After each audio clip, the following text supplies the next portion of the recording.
me! Help me! Big trouble.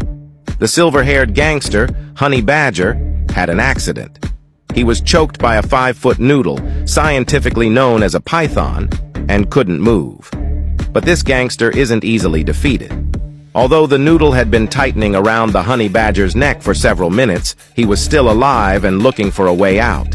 However, if this continues, the internal organs of the Honey Badger might burst, and he could suffocate and die.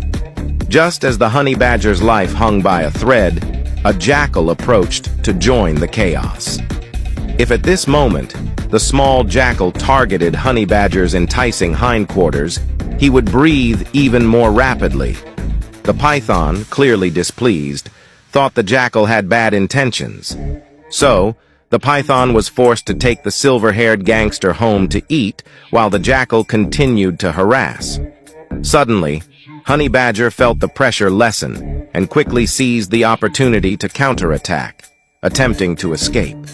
The silver-haired gangster made the python roll a few times before gaining control of the situation.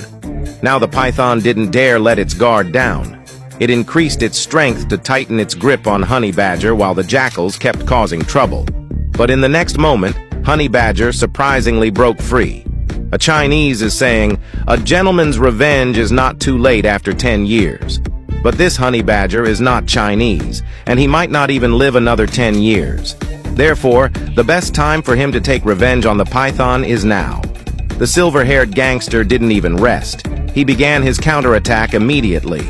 Now it's over. The python was overwhelmed by both the jackal and the Honey Badger. The situation completely reversed. The predator python suddenly became the prey in just a few minutes, turning from a lethal python into a long, chewy noodle, contested by Honey Badger and the jackal.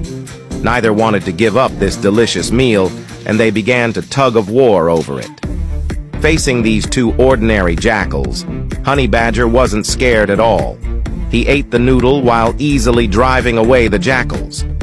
Now, the most pitiful one must be the python. It originally went out to fill its stomach, but ended up fatefully becoming a tasty noodle for Honey Badger. But after all, the jackal did save Honey Badger's life, whether intentionally or unintentionally. Should Honey Badger share 50% or at least 5% of his meal with the jackal? But looking at the situation, Honey Badger had no intention of sharing at all. He was too greedy. This 5-foot-long noodle might be enough for the silver-haired gangster to eat for half a month if kept in the refrigerator. In the end, the jackal was helpless against Honey Badger's greed. This long and chewy noodle was monopolized by the silver-haired gangster.